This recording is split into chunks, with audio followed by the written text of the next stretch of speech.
So a little history about PSM. We talked about what it was, and well, how did it come into an existence? Well, back in the 80s, they were having all sorts of incidents, plants blowing up, and we'll talk about one really famous one here in a bit. But plants blowing up, incidents happening, people getting hurt, people getting killed, and so on and so forth. So in 1992, the PSM standard came into an existence. And basically, it was to regulate any unexpected releases of any of these toxic, reactive, or flammable chemicals that would cause harm to the employers, to the employees, the surrounding communities. And so they had to do something. And so that's where this PSM came into an existence. And when we talk about highly hazardous chemicals, if you look at the Appendix A, you can look at some of those chemicals and realize why this PSM standard had to be put into place.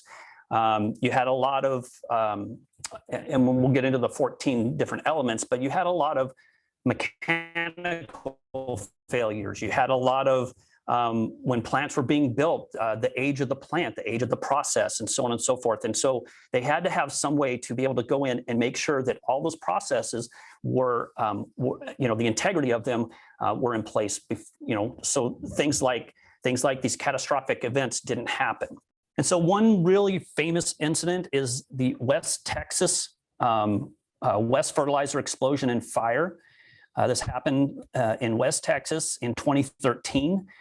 And basically, there was a fire at this plant that dealt with ammonium nitrate. And when the first responders, EMS, showed up, they were trying to put out the fire. And all of a sudden, you had this huge explosion. And you can see by the picture, it's pretty devastating.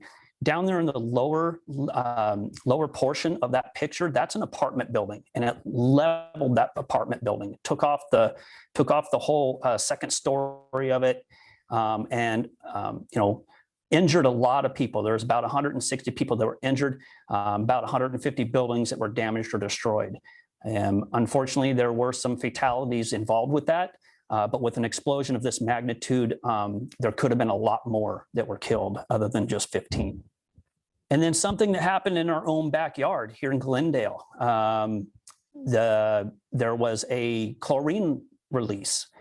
They were trying to transfer chlorine from a rail car to on site, and the scrubber malfunctioned and it wasn't working properly, and therefore they actually had a chlorine release. And you can see that when it released, 14 people, including 10 officers, required treatment for chlorine exposure.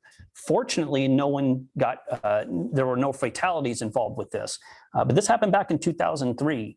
And as I mentioned before, this PSM standard came into existence in 1992. And so this wasn't too far removed from when the PSM standard was introduced by OSHA. But as you can see, it doesn't, when it comes to hazardous chemicals, highly hazardous chemicals, it doesn't discriminate between industries.